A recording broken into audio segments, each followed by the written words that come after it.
week, I got to realizing, wow, you know what today's going to be? Today's going to be the 15-year anniversary of one of the most tragic events, that happened in our lifetimes. Mom was telling me that she read something where this will be the first for the freshmen starting high school this year. This will actually be something that didn't even happen in their lifetime, or the majority of them. Can you imagine that? I can look back and think of 9/11 as it seemed like it was just the other day. I was sitting at work, and all of a sudden a friend calls me, "Hey man, I'm getting gas." Turn on, get on the computer and see what's going on. They're saying something about a plane has just crashed into a building, and everybody's like, "What?" So we start looking, and next thing you know, it was just bam, bam, bam, and all these things start unfolding. And man, what a tragedy! What a tragic time as you watched as people, as the buildings collapsed and people were just, it was horrific. And I got this, actually downloaded some of these facts about this morning. So in memory and in honor of not only those that were on the planes or those that were in the buildings or on the ground, but for all the firemen and the police and everybody that came out to help with those. There were thousands of people that give their life. This says, let me read you this. September 11 attacks were a series of 4 coordinated terrorist attacks by the Islamic terrorist group, the Al-Qaeda, on the United States on the morning of September 11th, 2001. The attacks killed 2,996 people and injured over 6,000 others and cost at least $10 billion in property and infrastructure damage and $3 trillion in total cost. 4 passenger airlines operated by 2 major U.S. passenger carriers, United Airlines and American Airlines, all of which were departing from airports in the northeastern United States bound for California, were hijacked by 19 Al-Qaeda terrorists. 2 of the planes, American's Flight 11 and United Airlines Flight 175, crashed into the north and south towers, respectively, of the World Trade Center complex in New York City. And within an hour and 42 minutes, both the 110-story towers collapsed, with debris and the resulting fire causing partial or complete collapse of all the buildings in the World Trade Center complex, including the 47-story, 7 other large surrounding structures, and significant damage to 10 other large surrounding structures. A 3rd plane, American Airlines Flight 77, crashed into the Pentagon in Arlington County, Virginia, leading to a partial collapse of the building's western side. And the 4th plane, United Airlines Flight 93, initially was steered towards Washington, D.C., but crashed into a field in Stony Creek Township near Shanksville, Pennsylvania, after its passengers tried to overcome the hijackers. It was the deadliest incident for firefighters and law enforcement officers in the history of the United States, with 343 and 72 killed, respectively, in their service. What a time that was. Can you just remember it? Like I say, it just seemed like it was not that long ago, but boy, the prayers that went up. The prayers for our nation, the prayers for the people, the prayers for those that was buried in the rubble. Man, everybody went to prayer, and it's a sad thing. It's a great thing to be able to go to God in prayer, but it's a sad thing that lots of times we only go to Him when something like this happens. When something tragic in our life happens. Folks, we never know. We're not promised the rest of this day. There could be a comet, whatever, or an asteroid fall out of the sky and hit this church, or a tornado blow by. We don't know. We're not promised. We could be in a car wreck going home, or a heart attack. You don't know what's going to happen, but we do know what's going to happen after. How is our prayer life? Our prayer life reflects on how our relationship is with Christ. My mom actually sent me this. She got this off of the internet, and I thought it was pretty fitting. I want to read this to you. Think of last night, 15 years ago. Millions of Americans went to bed quietly with no thought what the next morning their world would change forever. That night, hundreds packed flight bags that they would not live to open. Thousands slept with loved ones for the last time. One never knows what a new day has in store. So let us live each day to the fullest and never miss a chance to let those dearest to them know that we do love them. And let me stretch that out and say this. Never let it to where you stay out of contact with God for such a period of time to where, when it gets down to it and it gets down to where you need Him, that you have to wonder, is He going to hear me? Well, the last time I talked to God was, let me think. Oh yeah, when Uncle Jimmy got sick, I went to God in prayer. No, that's not going to get it. Our relationship with God needs to be strong. We need to be able to talk to Him every day, several times a day. Folks, that's what all prayer is talking to God, pouring out your heart, just walking down the street, just lifting up a praise and talking to God in such a way you can talk to Him just like you talk to each one of us. If you talk to each one of us respectfully, I might say, because sometimes, you hear the way people talk, it ain't nice. But our relationship with God, our prayer life needs to be in such a way that when we need something, that we can just ask and God's there. He's listening. Our prayer life needs to be not held back, not pushed down, not buried under I'm just going to dig them out when I need them. But it should be an everyday affair. We all know the story. One of the most famous stories in the Bible we taught from a kid, a guy named Daniel. Man had an awesome prayer life. The Bible said he prayed 3 times a day. Let me read you a little bit about Daniel. This is some of the things that Daniel went through. He spent 70 years in Babylonian captivity. 70 years he went through 4 different Babylonian rulers and 3 kingdoms. When he was 15 years old, he was taken into captivity, taken away from his homeland and taken to live in Babylon. And at 17, he interpreted Nebuchadnezzar's first dream, the one about the statue and the 5 kingdoms, at 17 years old. How can such a boy do this? Well, it's because he had a prayer life with God. And then at 49 years old, he interpreted Nebuchadnezzar's second dream. And at 81 years old, y'all remember the story about the handwriting on the wall? And all of a sudden they start, bring me the cups that come out of the temple at Jerusalem. The king calls for them, and they go and get them, and he brings them over, and they start drinking wine and blaspheming God. Next thing you know, the whole hand shows up and just starts writing. Well, death to the king, more or less. At 84 years old, he receives the prophecy of the 70 weeks, which is the prophecy of the kingdom's coming and the Messiah coming on. Here is Daniel at 81 to 83, let's say 82 years old. Daniel is a prayer warrior. Daniel has held his position in Babylon as one of the top officials, even though he was brought in as a slave, because at a young age of, what would he say was 15 years old, the king had a dream. And nobody could tell what the king's dream meant. As a matter of fact, the king got so picky with it that what he did was he said, no. I want you to tell me what I dreamed, and then I want you to tell me what the dream means. So Daniel is sitting there, and he's back off here with his boys. He's not even in on this conversation. And all the wise men and all the rulers, the Magi, they call them, are sitting there saying, King, oh king, there is nobody that can do this. There is nobody that can do what you ask. So the king tells him, as only a king can, oh, you better be able to tell me, or if not, I will make sure that I chop you up into little pieces and scatter yourself amongst the land. So the king is sitting there, and the Magi, they get all worried.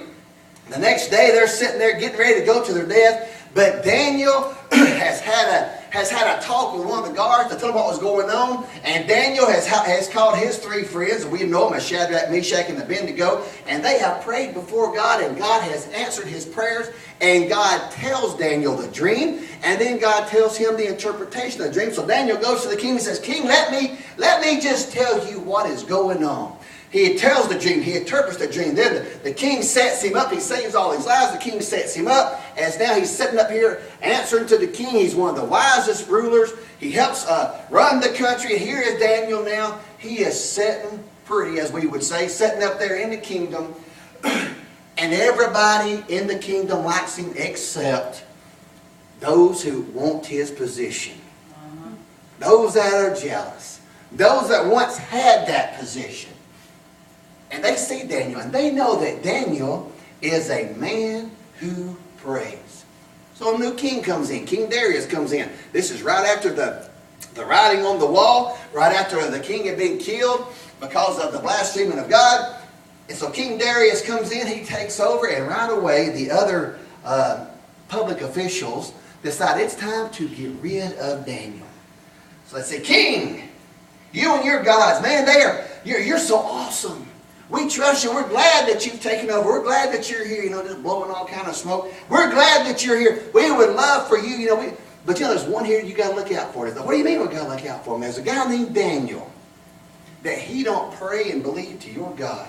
He believes somewhere else. He prays into his God. And it says he prays 3 times a day. Can you imagine that? Who here, I ain't going to ask. But can you imagine 3 times a day? Boy, get up in the morning and pray. Boy, get to noon and pray. Get tired, ready to go to bed, pray. That's not counting all times through the day that you have to go to God in prayer. But he said he prays 3 times a day, King. And it's not to who you trust. It's not to the gods that you believe in. And so what should we do? He said we need to sign this decree. That anybody who does not believe in your gods, that they need to be put to death. That they need to be just put down. Now let me go ahead and fix my slip up. They didn't tell the king it was Daniel they was talking about, right? See what he goes out, he signs the petition. Anybody who does not believe and pray to the gods that I believe in, thou shalt be put to death. So they get this thing, and boy, they've got it, and it's all set. Day goes on. They look, here goes Daniel. Of course, Daniel goes up, even though the decree's been signed. Daniel sees that the decree has been signed. He still goes, and he still prays to God. So they catch him. They take it back before the king. Oh, king, we've got something. We've got news on somebody that's been sitting there praying, even though to a different God, one that you don't believe in, even though that you have said not to, and your decree says it. And he's like, well, who you talking about? He says, well, does not your decree say this? He said, yes, my decree says it. And can your decree be taken back? No, my decree cannot be taken back. Once it's said, once it's written, it is done. And he says, well, it's Daniel. Daniel is still praying to his God, even though you have said that he shouldn't. And it just broke the king's heart. It broke his heart because he now knows that according to his word, that he is not going to be able to save Daniel. You ever go to a restaurant, or we all go, we go out there, we go home. Let's say we're home. At home, we sit there and we eat, we fix our meals.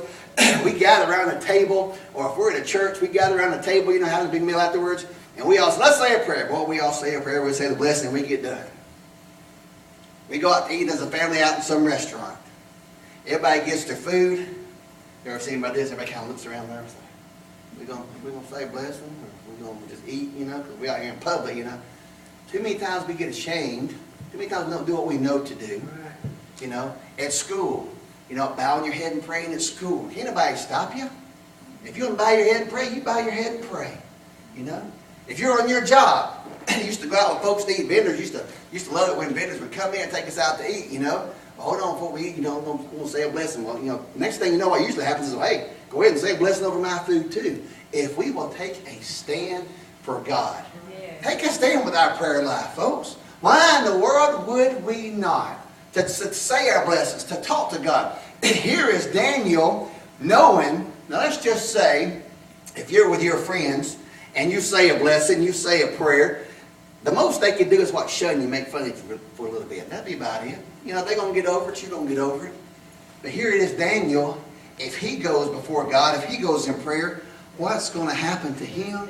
He is going to be put to death. He's going to be laid out, he's going to be put out and destroyed. So it says, he was, I like verse 10. I want to read you verse 10, and then we're going to get into it. Now, when Daniel knew that the writing was signed, he went into his house, and his windows being opened in his chamber towards Jerusalem, he kneeled upon his knees 3 times a day and prayed and gave thanks before God as he did before times. Even though he knew that it could cause him to be put to death, Daniel did not worry about any earthly decree. He prayed anyways. You know what that tells me about Daniel's prayer life?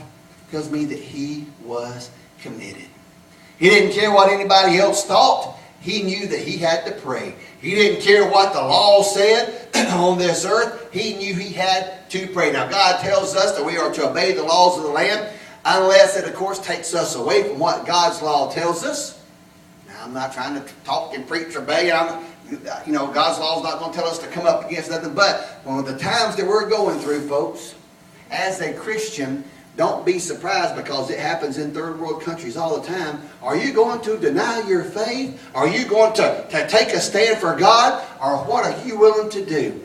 There might come a spot, there might come a time even in this church or in this land where people comes in and asks you, are you willing to suffer for Christ? Folks, to say a prayer, just to pray to God, that's not suffering.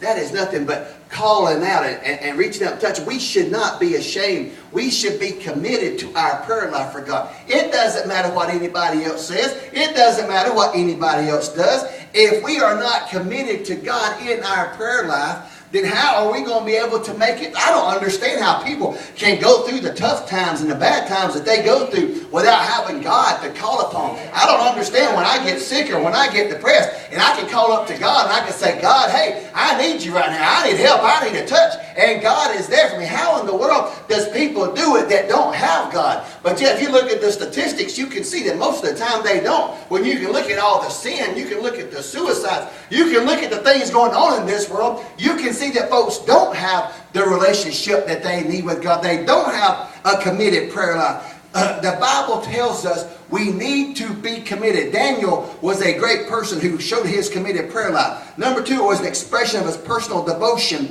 and his dependency upon God. Even though he knew what the law said, he was still more dependent and more trusting and more wanting to serve and to please God than he was to please man.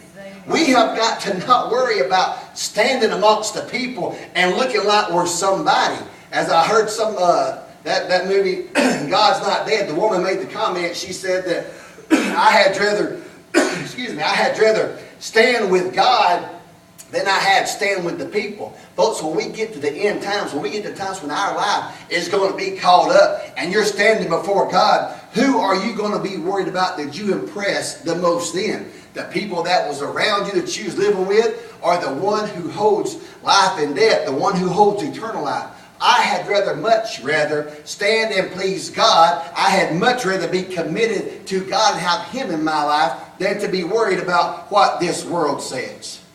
You know, if you're going to do something, you need to, let's just say, anybody here take martial arts? Anybody a martial arts person? I thought there might be somebody here. Good. I need you to come out here. I got this right here. We're going to take it and cut it in half. I need you to go ahead. No, not really. But let me ask you something. You have to do a whole lot of, what do they call those when you do all your forms that you have to do? What do they call them nowadays? Your foreign combinations. You have to do them, right? Man, they're hard to learn at first, ain't they? You know, you start out, you got your punch, right step, left step, you know, you got the kicks, all this stuff. It's hard to learn, right? But you keep doing it, and you keep doing it. And next thing you know, it comes easy to you, right? Man, it comes easy. You know, they can say, oh, do the four punch, do this one. You know, you're just sitting there, bam, bam, and you're just chopping it out there. Why? Because you practice it over and over and over. Man, sometimes you practice and realize this is too much, you know. I'm ready to go home, you know. But so we have to get in this practice. And once you do it, it becomes a habit. Our prayer life has got to be the same way. Yeah. Set you up a time. Because if you don't, you won't do it. Set you up a time for your prayer. Set you up a time where you do it over and over. Daniel prayed 3 times. It says he would always go. He would open up his windows toward Jerusalem. Now he gets this because when Solomon was blessing the temple, Solomon and God was talking, if you can read through in 1 Kings, when Solomon and God was going through the blessings of the temple, he said just always face the temple and pray. And he says, what you pray with your heart, he says, I will make happen for you. So anyways, so he would face and he would pray morning, noon, and night. It says 3 times a day. He did it without even thinking about it. It's time to pray. It's time to go to God. You can do your forms because you practice it. It just comes out and think, oh, it's time to do my form. When we get to where that close to God, where our prayer becomes that much, where it becomes a part of our life, to where it is an essential part of our life, to where we believe we have to have that prayer, or else our life is not going to go. Now that is not saying, oh, I can't, you know, I've just got to have, there's nothing wrong with saying that you can't live without God, folks. There is nothing wrong with saying that I can't make it without God. You are to be proud to be able to say, I love it when I get a hold of God's hand. I love it when I go to God in prayer and I feel His Spirit. I love it when I can just, and I don't even have to think twice about it. I can call up God. I know He's going to answer. Why? Because I already talked to Him this morning. I already talked to Him at lunch. So I know He's going to be there this evening when I go back. I talked to Him 2 weeks ago. So I know He's going to be there when I go back. I talk to Him every day. If your relationship with your boyfriend, your girlfriend, your husband, your wife, your whatever, your sons, your daughters, if you don't talk with them, if you don't have this open relationship, it's not much of a relationship at all. You don't know what they're doing. They don't know what you're doing. All you're doing is kind of coexisting. We can't just coexist. We need to make sure that we've got God on our talk line, that we've got God in our prayer life, that we are constantly talking to Him. Therefore, we know what His plan is, and He knows what our plans are. That's the good part, because if He knows our plan, we're thinking, hey, I think we'll do this today. God can say, hey dude, I don't think I'd do that if I was you. You know? Now, we go to Him, we start telling Him, He can tell us all different kinds. Because prayer is always two ways. Lots of people think prayer is just, oh, I'm going to go to God and I'm going to tell Him. No. We also got to listen. We also got to hear what God has. What if Daniel would have went to God in prayer and just said, God, I need you to tell me what the old king was dreaming, because God, if we don't know what the king was dreaming, He's going to put us to death. He's going to cut us all up, spread us around the country. And Daniel never listened. And God said the whole time, but Daniel just kept on. Now, prayer's two ways. You got to talk to God, but you also got to listen. Amen.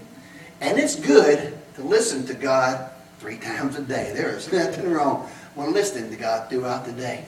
Not only, like I say, will He know your plans, but He will keep you filled in on what His plans are as well. All right? Consistency.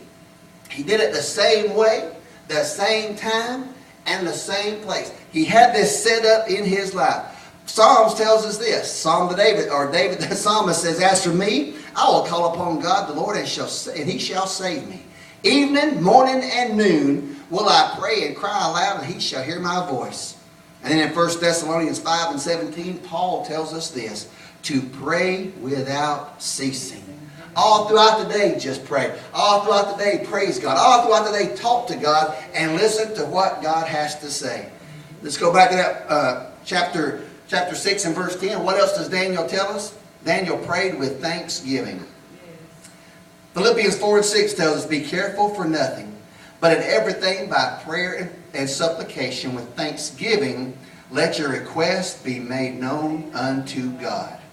Paul again says in 1 Thessalonians to rejoice evermore, and in everything give thanks, for this is the will of God in Christ Jesus concerning you. We need to learn not only just to pray, but to be thankful. You ever had one of those people in your life? I'm using you, Eric. Man, you don't know what's going on in my life. Oh, God. If you only knew, brother, let me tell you. Bad news, bad news, bad news. You know, pretty soon you see that person coming. Oh, geez, I got to go over here real quick. You know, I don't want to hear this. I don't want to hear what they got to say. Man, it's all negative. All they are is, what they call them, Debbie Downers. All they are is somebody constantly. Man, it's one thing after another in their life. Imagine if that's all we deal with God. But God, you don't understand. Here we go again. Man, everybody's, hates me. Nobody likes me. Guess I'll go eat worms. The whole thing. Here we go. God, how about, hey God, man, good morning. Thanks for waking me up. That's pretty awesome of you. Man, I fell yesterday. Barely even hurts. But at least I'm still on this side of the grass. Or, hey God, wow, did you see that person cut me off? Thank you for being there and keeping me safe.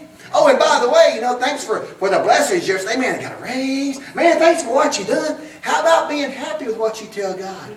How about coming up to God and giving Him thanks? If all somebody you want to do is call and complain, then God's probably going to look up and say, oh, great, here it comes again. It's getting time for Him to pray. Hey, Jesus, you want to intercede this one for me? Because, we need to go to God with some happy stuff. We need to go tell Him, hey, thanks. Hey, thank you for what you did. Hey, what do you want to do later on? Let's go hang out over here at the creek and fish a while. We need to go to God just like, how we want people to come to us. It doesn't have to be all sad and blah news. We've got to get woke up. Daniel didn't just go to God, God, I need. But Daniel went and said before him with thanksgiving, thank you, God, for what you have given. Thank you, God, for the blessings that you bestowed. Thank you, God, for another day. Keep in mind, 70 years in captivity. Man, every day that he was alive, it was a blessing. And not just alive in a slave camp. He had Daniel sitting over here, one of the top politicians, one of the top guys, one of the top dogs to the king. He was sitting pretty. Why? Because he believed in a prayer life with God. How did it go? It said that Daniel knelt when he prayed. In verse 10 it says he knelt before God. Now we all love that we do. Everybody loves to, we come, we kneel before an altar, we kneel in our house, we kneel down before God, and it shows humility.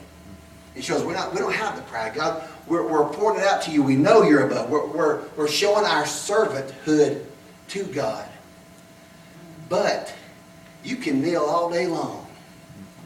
And if you got a problem with this old heart, where maybe you don't have the attitude as to what you're showing on the outside. Maybe the inside is not how the outside is portraying to everybody else. You might as well be talking to that block of wood right there. Your heart has got to be right.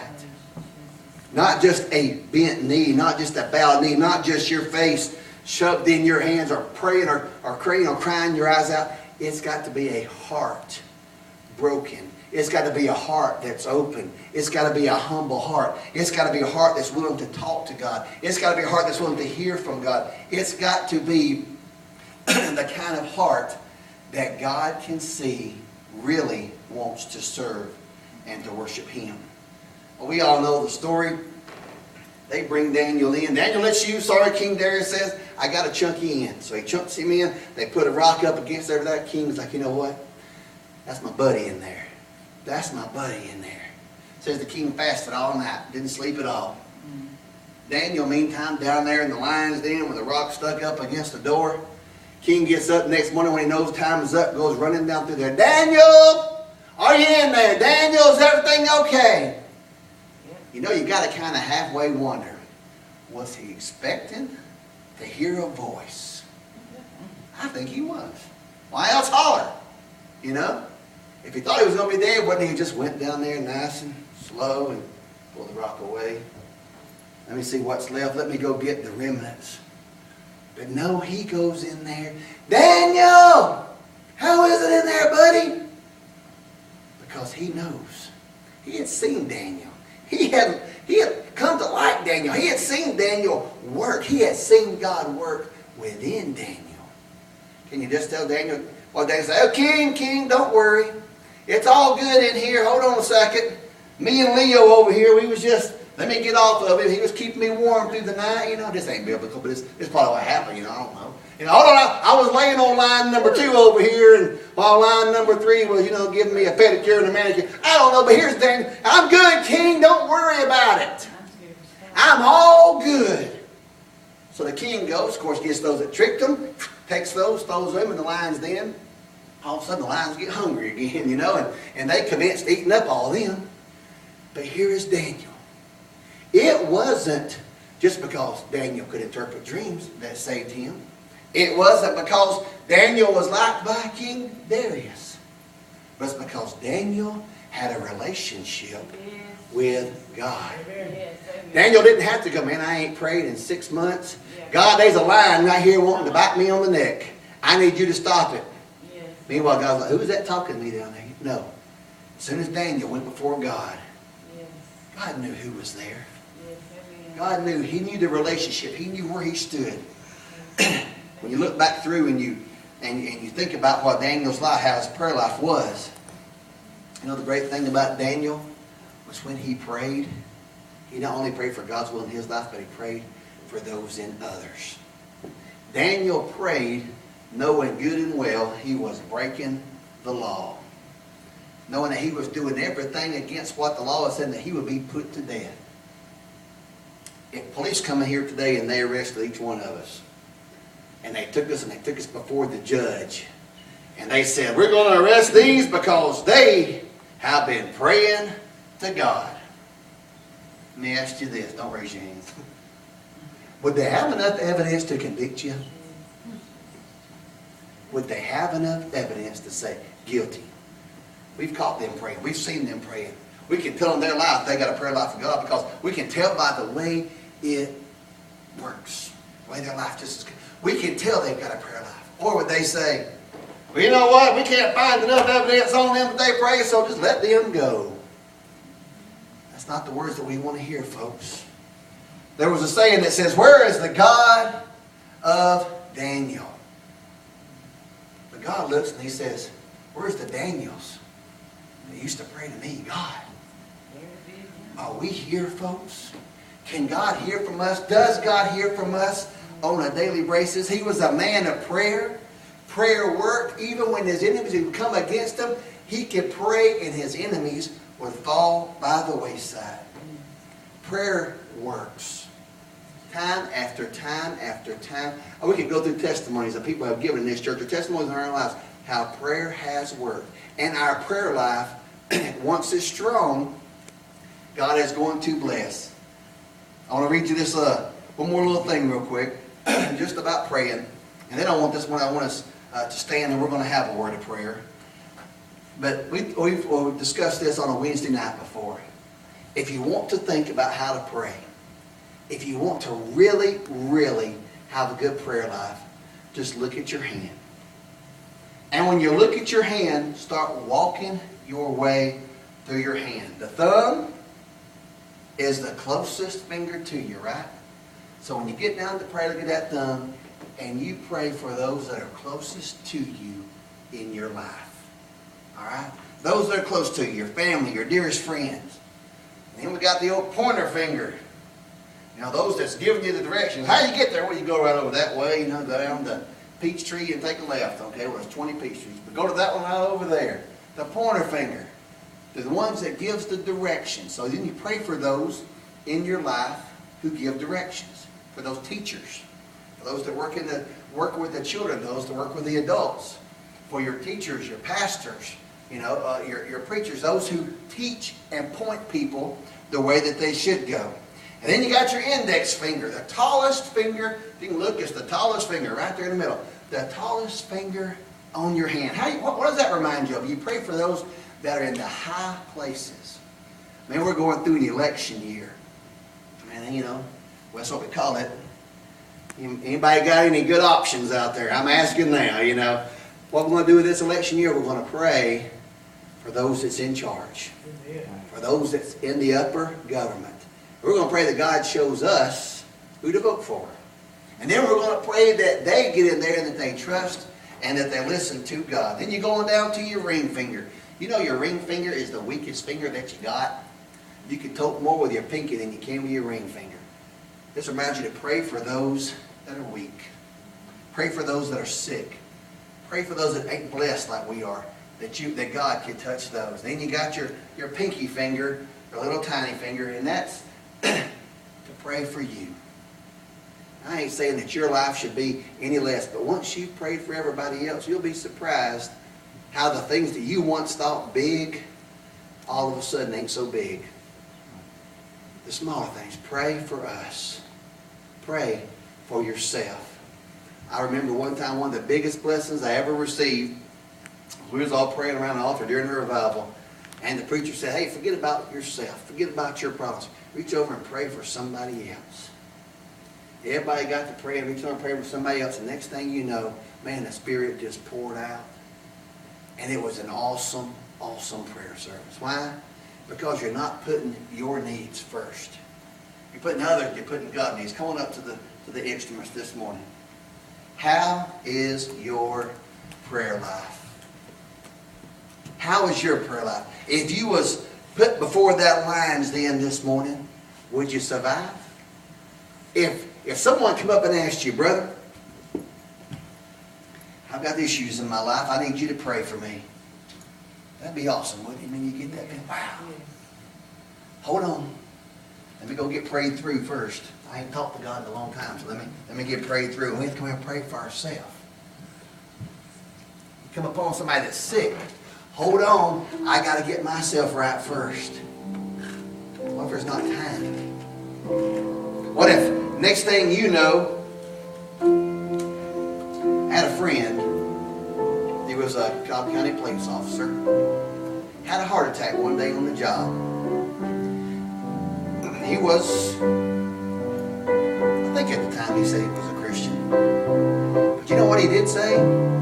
He said, I didn't have time to cry out to God. He said, you know one thing I had time to do? Concentrate on getting my next breath. He said, I couldn't breathe. He said, like an elephant was sitting on my chest. He said, I knew who God was. He said, but that wasn't the thought that was going through my mind. My thought was, can I breathe? We don't need to be in a position to where our life with God ain't where it should be when something happens in our life that we really need Him. You know, when you have to preach a funeral for somebody that you know is a Christian, even though they could have been a real close friend or a real close family member, if they're a Christian, you know, there's a peace about it to speak about them and to talk about them because you know they're in a better place. But when you have to speak over somebody who don't know God, you know, it's kind of hard to come up with words to help or encourage a family member. For yourself, for your children, for those around you, get your life right with God. Get your prayer life right with God. Don't leave it to where when it comes down, if you're laying on your deathbed, would there be enough evidence to convict you of, oh, he's a prayer, or not? Stand to your